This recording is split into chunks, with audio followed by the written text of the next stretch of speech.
What's going on, everybody? This is Paul Newell from New Wellness Neighborhood, bringing you the truth about how to take care of yourself, your body, your mind, and your spirit. Today, I'm bringing you the monthly reading from Rumi. As always, I'm a couple days off, but I'll get there. This month is really interesting. November has been a month of, I look at it as getting ready for what's coming. And I've always figured that November was it's like a really quick downslide to the end of the year, because once Thanksgiving hits, it's like then this holiday season, then before you know it, it's a new year. So I look at this as like fourth quarter living. Like I used to hear from my, love this dude, Eric Thomas. He called it fourth quarter living. And it's really like, to me, I look at it like digging up the things, or really evaluating the things that have happened throughout the year and getting yourself in a position where you're ready for next year. And, one of the sites or resources that I follow is something called the Power Path. And the Power Path this month talked about turning it up, turning things up, and not like turning up a volume, but like digging up, excavating the old stuff, the stuff that's been resonating in our bodies and our minds and our spirits, and start to really dig into what we really are, who we really are, what drives us, our motivation, our friendships, everything that we get to look at and really dig deep into creating new space. And for anybody that gardens, and I'm dabbling in gardening a little bit, and when I'm digging up soil, like I may find old bulbs from my mom's garden, I may find old pipes, old screws, I may find a bunch of different stuff. And that's the same thing with when we start to dig up things in our lives. We're going to find some old things from the past that we may not recognize as something that's driving in our lives, and really it is. So for today, I'm going to pick out a Rumi card because I just resonate with these, and especially for a month. They have so many. They have so much rich, deep insight for these cards, which is powerful. So I'm just gonna cleanse this card deck, and I'm gonna ask Rumi, what's the card that this card deck? What's the card? And I'm shuffling here. This is how I like to do it when I'm like randomness. I like to shuffle, see what card slips out. Cards. Bing! Got one. All right. Let's see what this card is. Wow, okay. This card is the all-encompassing hand. I have no idea what the hell that even means, but we all about to find out right now. We about to learn today. 20, okay, so this is card number 20. And this card, like how I've done in the past, and actually, this is a card I've never had before. Cool.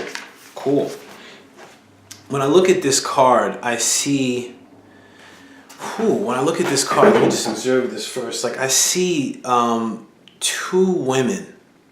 I see two women here in this sun, and like there's one above and there's one below. That just like, it looks like the one above is almost like she's cradling this baby and loving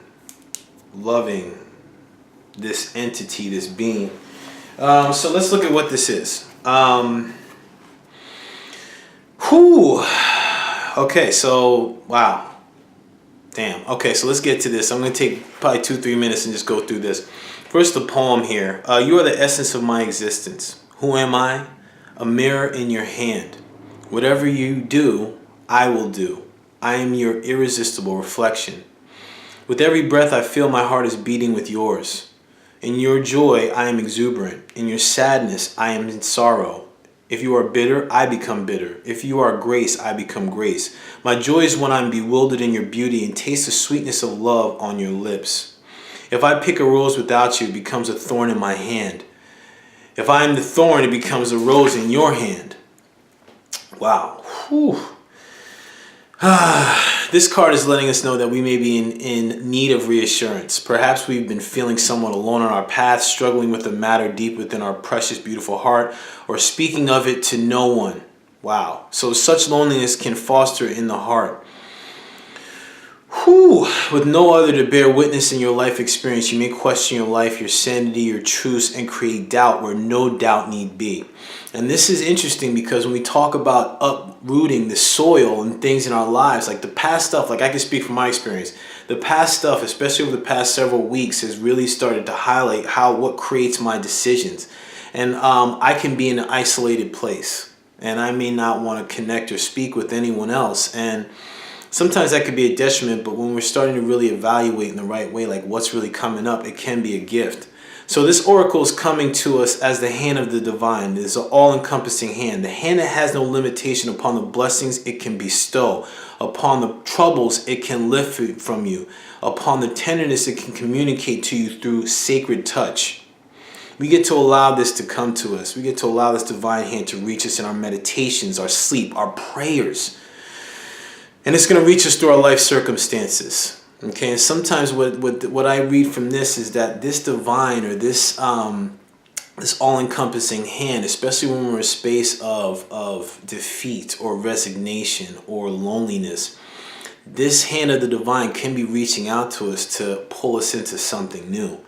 And this also comes with another message. And also when it pulls us in, we can let this divine encompassing hand love us up.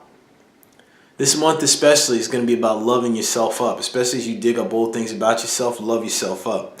And the other message here is there may be a situation or circumstance in our lives that we may feel is somehow unable to be solved. This oracle comes with reassurance that there is nothing beyond the reach of the divine hand of grace.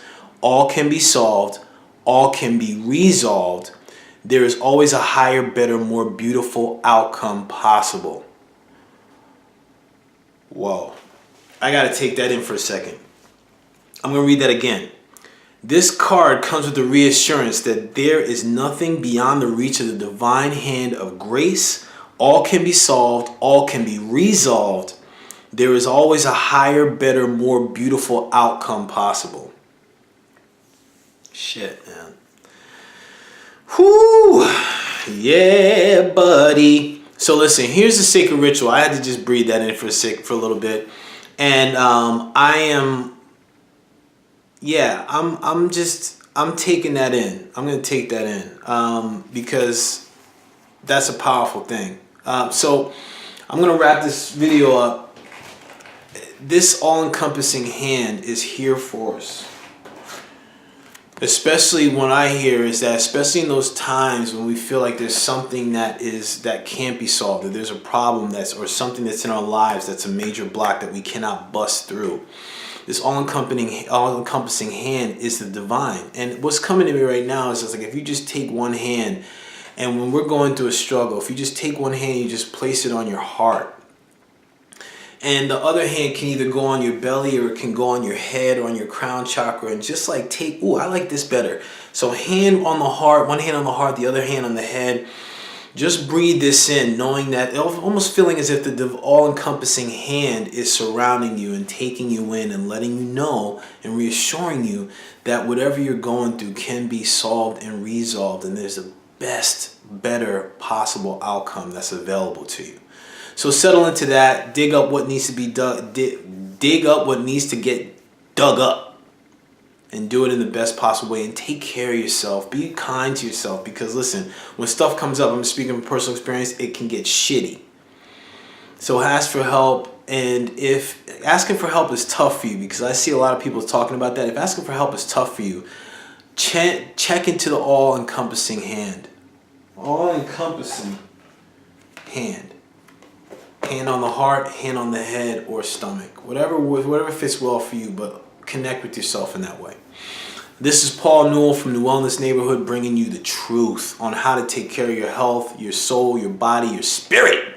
And bringing you the Rumi reading for the month of November with the all-encompassing hand of the divine. Be well and see you next time.